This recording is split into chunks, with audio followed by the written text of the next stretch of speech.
नमस्कार मेरे होनहार विद्यार्थियों, आप सभी का स्वागत है आपके अपने YouTube चैनल अध्ययन क्लासेस पे। तो आज हम लोग डिस्कस करेंगे सॉल्यूशन पे, जो कक्षा 9 में क्लास 9th में आप लोगों को पढ़ना है। तो फर्स्ट ऑफ ऑल हम लोग ये जानेंगे कि सर सॉल्यूशन कहते हैं किसको, what is the solution.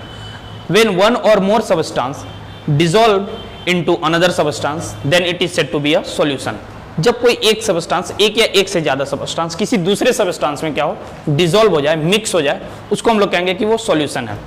Sir एक सबस्टेंस बोल रहे हो और दूसरे सबस्टेंस में डिसॉल्व हो जाए, इसका मतलब, तो जो एक सबस्टेंस होगा उसको हम लोग कहेंगे सॉल्यूट और दूसरा जो सबस्टेंस होगा उसको हम लोग कहेंगे सॉल्वेंट। अब हम लोग समझते हैं सॉल्यूट और सॉल्वेंट क्या होता है। सॉल्यूट किसे कहते हैं, तो अ solute is the substance present in smaller amount. Sir solute वैसा सबस्टेंस है जो एक स्मॉलर अमाउंट में प्रेजेंट होता है, उपस्थित होता है कम मात्रा में। सॉल्वेंट किसको कहते हैं, solvent, a solvent is the substance present in large amount. Solvent उसको कहते हैं, सॉल्वेंट एक सबस्टेंस है जो लार्ज अमाउंट में as a compare to solute के लार्ज अमाउंट में प्रेजेंट होता है, उपस्थित होता है ज्यादा मात्रा में। अब हम लोग समझते हैं जब आप लोग कोई सॉल्यूशन बनाते हैं किसी चीज का, जैसे चीनी को हम लोग किसमें डिसॉल्व कर रहे हैं, वाटर में, तो वो एक सॉल्यूशन बन रहा है। तो सर ज्यादा मात्रा में हम लोग क्या लेते हैं, पानी को लेते हैं, तो पानी को हम लोग कहेंगे क्या, वाटर को हम लोग क्या कहेंगे, सॉल्यूट की सर सॉल्वेंट है।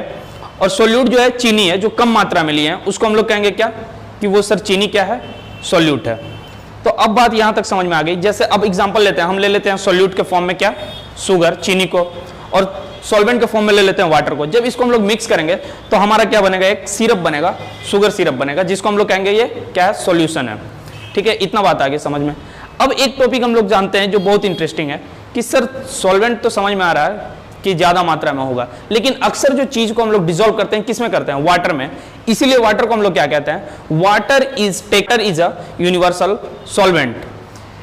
क्यों सर ये यूनिवर्सल सॉल्वेंट वाटर को क्यों कहते हैं, क्योंकि सर अधिकतर जो सबस्टेंस है वो वाटर में डिसॉल्व हो जाते हैं। ठीक है, क्योंकि सर वाटर क्या होता है, it is capable of dissolving more substances other than only other liquid.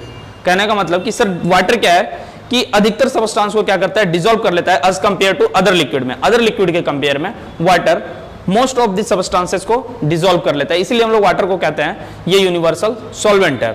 ठीक है, अब हम लोग समझेंगे कि सर ये जो सॉल्यूशन है ये है तो कहीं ना कहीं मिक्सचर ही, क्योंकि वाटर में ही मिक्स कर रहे हैं किसको, शुगर को या फिर सल्ट को, किसी भी चीज को मिक्स कर रहे हैं। तो मिक्सचर हम लोग समझते हैं कि सर मिक्सचर क्या होता है, तो हम लोग पढ़ते हैं सर मिक्सचर में होमोजीनियस और हेट्रोजीनियस। होमोजीनियस में आता है हम लोगों का ट्रू सॉल्यूशन। तो आज हम लोग बात करेंगे ट्रू सॉल्यूशन पे ही। ट्रू सॉल्यूशन किसको कहते हैं, उसकी प्रॉपर्टीज क्या है ट्रू सॉल्यूशन की, कैसे हम जानेंगे कि ये ट्रू सॉल्यूशन है। तो सबसे पहले हम लोग ट्रू सॉल्यूशन पढ़ते हैं।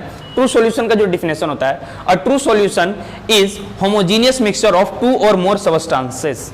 कहने का मतलब कि सर जो ट्रू सॉल्यूशन है वो दो या दो से ज्यादा सबस्टेंस का होमोजीनियस मिक्सचर है। होमोजीनियस मिक्सचर कहने का मतलब कांस्टेंट प्रोपोर्शन में वो सॉल्यूशन में प्रेजेंट होगा। कांस्टेंट प्रोपोर्शन मतलब आप पूछेंगे क्या हुआ, अगर आप लोग देखते होंगे, अगर शरबत पीते होंगे तो एक चम्मच अगर शरबत हम उठाएं, वो उसके बॉटम से उठाएं, टॉप लेयर से उठाएं या फिर उसके मिडिल से उठाएं, तो वो लगता तो मीठा ही होगा।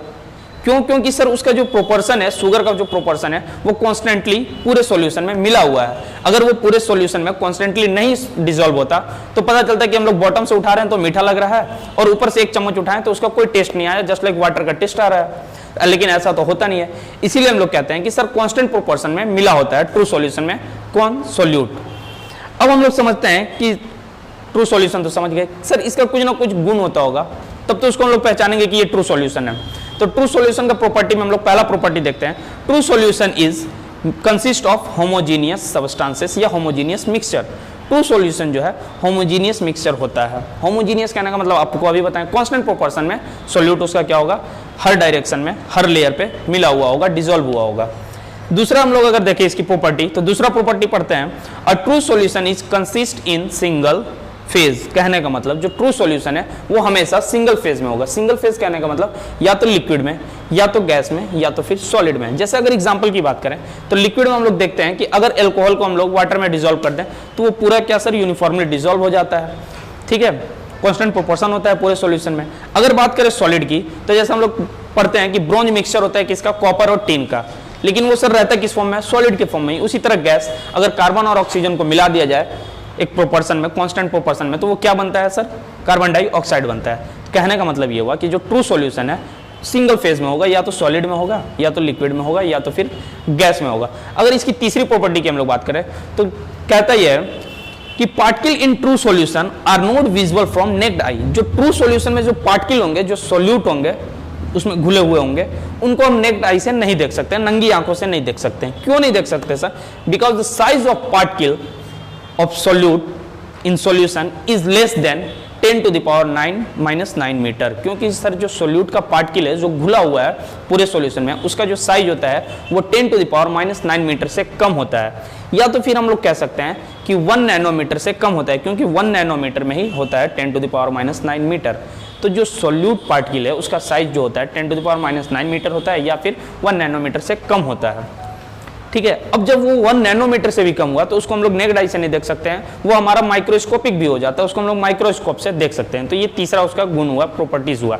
ठीक है, चौथा कहता है a true solution can not be scatter beam of light. और जो ट्रू सॉल्यूशन है वो स्कैटर नहीं करता है लाइट के बीम को। जब एक ट्रू सॉल्यूशन हम लोग लेंगे, एक ग्लास में ट्रू सॉल्यूशन लेंगे और उस पर कोई लाइट का बीम हम लोग पास करवाएंगे तो वो सर स्कैटर नहीं करेगा, मतलब वो बिखेरेगा नहीं उसका लाइट। जब वो ट्रू सॉल्यूशन में लाइट बिखेर नहीं रहा है, स्कैटर नहीं हो रहा है, इसका मतलब कि टिंडल इफेक्ट नहीं होगा। तो in a true solution Tyndall effect does not occurs. True solution में टिंडल इफेक्ट नहीं होता है। ठीक है, वो टिंडल इफेक्ट क्या है वो हम लोग नेक्स्ट वीडियो में देखेंगे, ब्रीफली बनाया जाएगा, वो वीडियो जल्द आप लोगों के सामने होगा।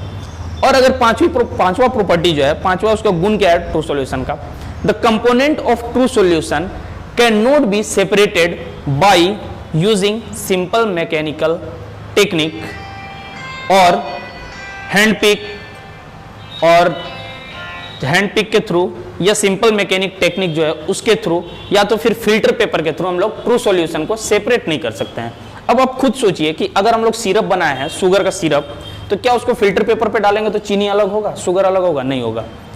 ठीक है, अगर हम लोग उसको क्या करें कि हाथ से अगर चाहें कि चीनी को निकाल दें तो ऐसा हो पाएगा? हैंड पिक के थ्रू भी हम लोग उसको नहीं कर पाते हैं। मतलब पूरा स्टोरी ये था कि ट्रू सॉल्यूशन जो है वो सिंपल मैकेनिक टेक्निक के थ्रू भी सेपरेट नहीं हो सकता है, ना तो वो हैंड पिक के थ्रू हाथ से उसको सेपरेट किया जा सकता है, और ना ही उसको हम लोग फिल्टर पेपर से सेपरेट कर सकते हैं।